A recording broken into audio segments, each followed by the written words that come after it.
I never thought I'd have to defend my reproductive choices to anyone, let alone my in-laws. But here I was sitting at the mahogany dining table for our monthly family dinner, watching my mother-in-law Eleanor's face turn that familiar shade of disapproval as she cooed over my 5-year-old daughter Lily. Such a precious angel, Eleanor sighed, smoothing Lily's dark curls. She needs a sibling, you know. It's cruel to raise an only child. Her words carried the weight of countless similar conversations, each one cutting deeper than the last. My husband Michael squeezed my hand under the table but remained silent. We'd agreed long ago that I would handle these conversations my way, when I was ready. Still, the tension in his jaw showed how much he hated these monthly interrogations. "We're happy with our family as it is," I replied, the practiced words feeling hollow after so many repetitions. I focused on cutting Lily's chicken into bite-sized pieces, avoiding Eleanor's piercing gaze.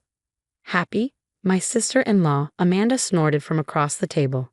"Is that what you call it, Kate? Making my brother settle for just one child when he's always wanted a big family?" I set down my fork, my appetite vanishing. Michael had indeed wanted multiple children.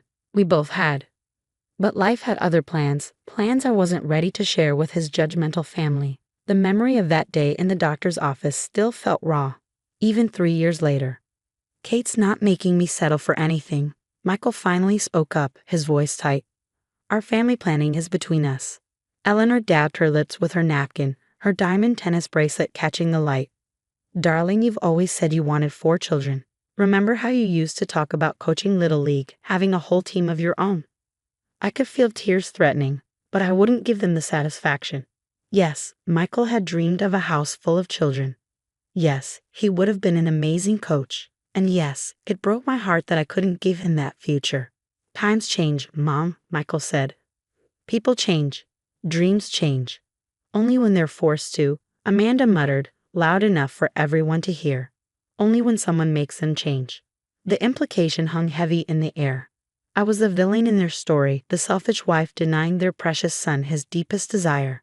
If they only knew how many nights I cried myself to sleep, how many treatments we tried, how many specialists we consulted. "More wine, anyone?"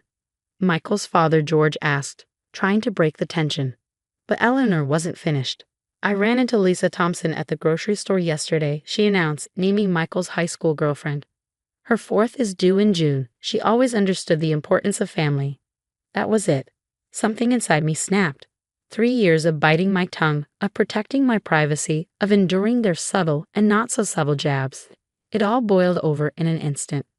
"Mom," Michael warned, but I was already standing up. "You want to talk about family?" My voice shook slightly. "Let's talk about how you define family. Because from where I'm standing, family means supporting each other. Family means respect. Family means understanding that some things are private." Eleanor's eyes widened. In 15 years of knowing her, I'd never raised my voice. "Kate dear, I'm only thinking of Michael? Of Lily? Or of yourself and what you think a family should look like." I picked up my daughter, who had gone very quiet. "Lily, sweetie, go play in the den for a minute. Mommy needs to talk to Grandma." After Lily left, I turned back to face my in-laws. Michael stood beside me, his hand on my lower back. Support I'd always had but rarely needed to display so publicly. "For years, I've listened to your comments, your suggestions, your not-so-subtle hints about my failings as a wife and mother." My voice grew stronger with each word. "You've never once asked why we stopped at 1 child. You've never considered that maybe, just maybe, there might be reasons beyond your assumptions about my selfishness." Amanda opened her mouth to speak, but Michael silenced her with a look. "Let her finish." I pulled out my phone, hands trembling slightly as I opened my medical records app. "Since you're so invested in our family planning, let me share something with you." I placed the phone in front of Eleanor, watching as her eyes scanned the diagnosis, the procedures, the long list of failed treatments. The color drained from her face as she read. Oh dear. 3 years ago, after complications from Lily's birth, I had to have emergency surgery. I said, my voice barely above a whisper. The damage was extensive, irreversible.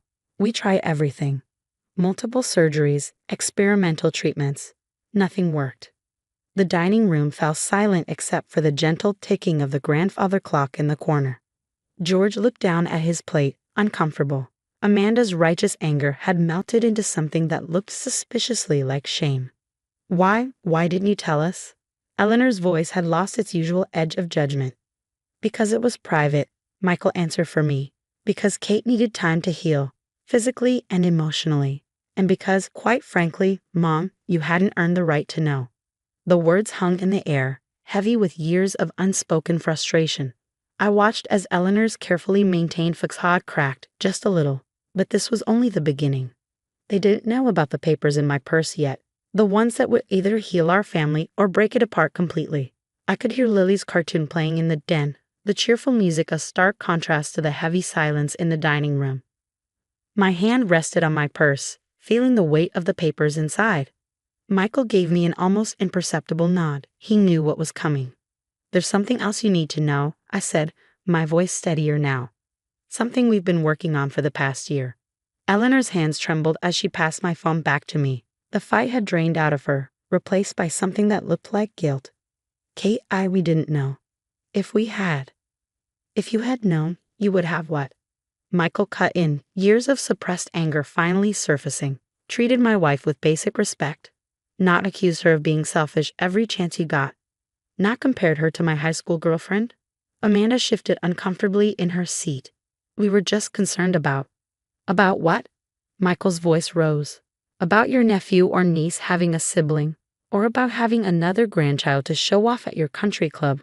Mom. That's not fair, George protested weakly, but his eyes wouldn't meet ours. I reached into my purse and pulled out the thick envelope. My hands were steady now as I placed it on the table. We've been working with an agency, I said quietly. And a lawyer.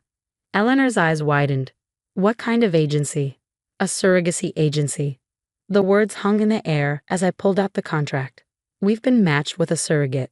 She's been through the process before, has 2 children of her own. The psychological evaluations are complete, medical screening done. We're ready to move forward. The silence that followed was deafening.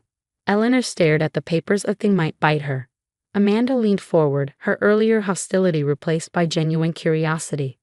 The embryo transfer is scheduled for next month, Michael added, his voice softening. We used eggs I had frozen before my surgery, just in case. There's a 60% chance of success. But that's wonderful news, Eleanor stammered, reaching for the contract with manicured hands. Why didn't you tell us sooner? We could have helped, we could have. Could have what? I interrupted, keeping my voice level. Criticized our choices. Told us it wasn't natural. Compared us to Lisa Thompson and her 4 natural pregnancies. The flush that crept up Eleanor's neck told me I hit the mark. She'd already opened her mouth, no doubt to do exactly that, before catching herself. The thing is, Michael said, taking my hand, we didn't tell you because we needed to do this our way. Without judgment, without pressure. Without weekly updates at the country club about your son's fertility journey. Eleanor flinched at that last part. We all knew how she loved to share family news with her social circle, regardless of whether it was hers to share.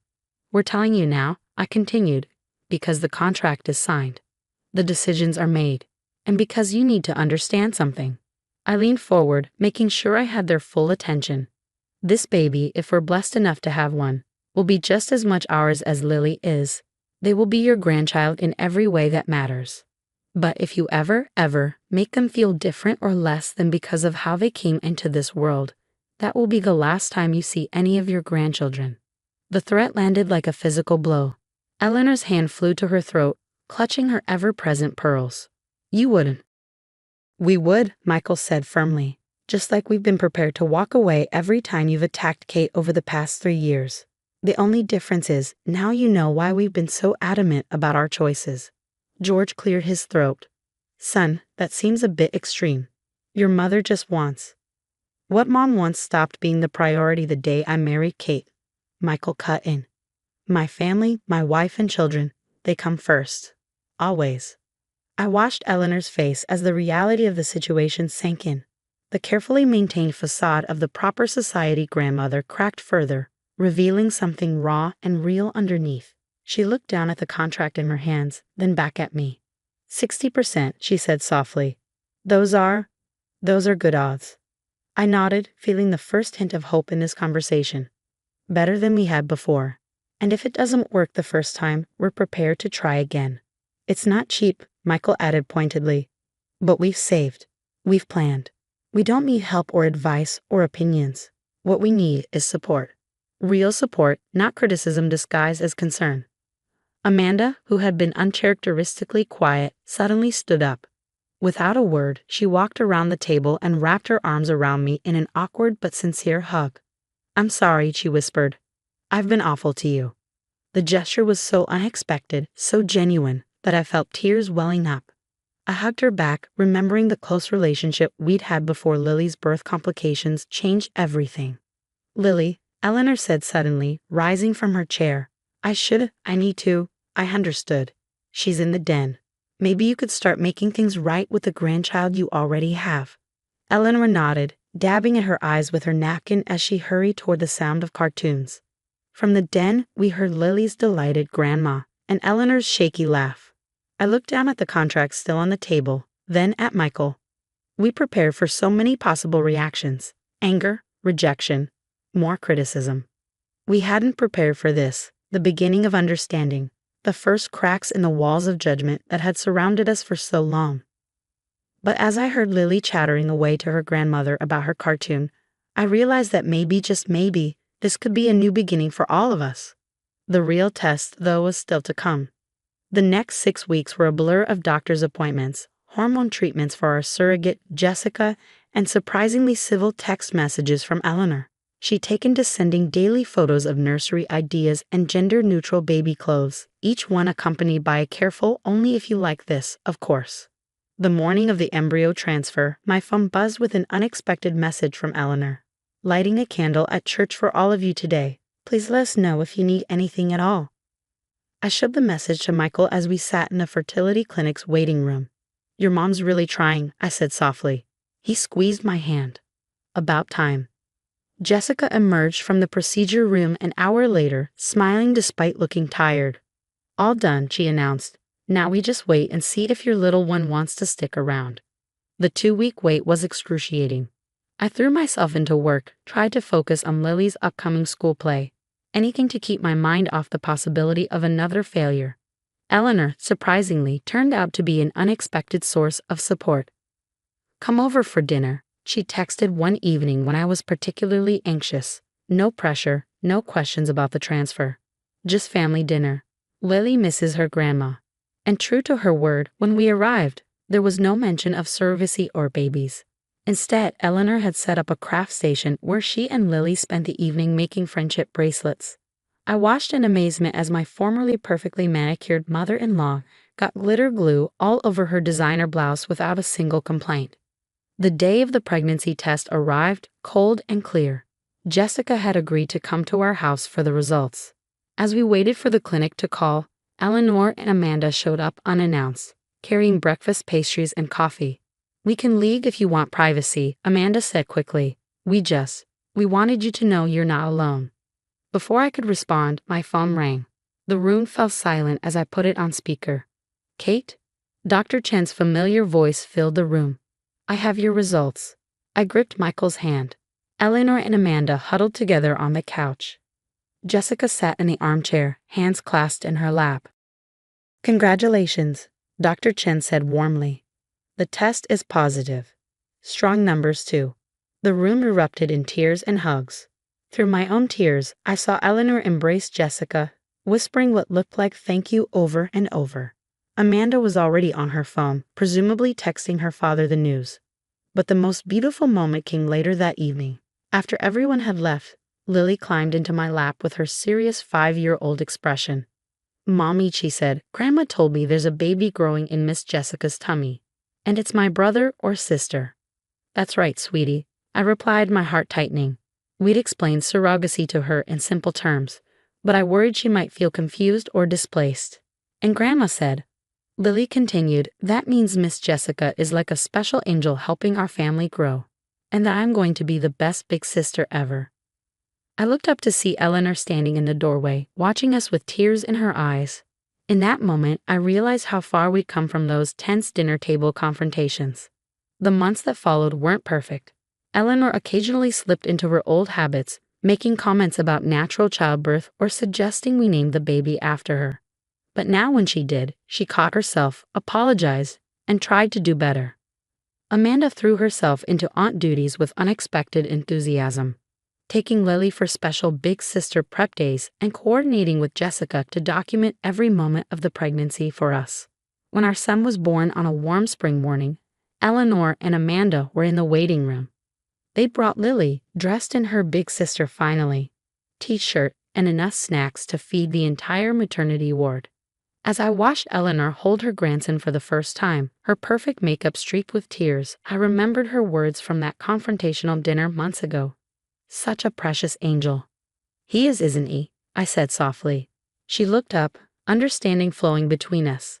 Yes, she whispered. But Kate, I wasn't just talking about the baby. She reached for my hand. I'm so sorry it took me so long to see what was right in front of me. You've given our family so much more than just grandchildren. You've taught us what family really means. Lily scrambled onto the hospital bed beside me, peering at her brother with curious eyes. Can I tell them his name now, Mommy? Please?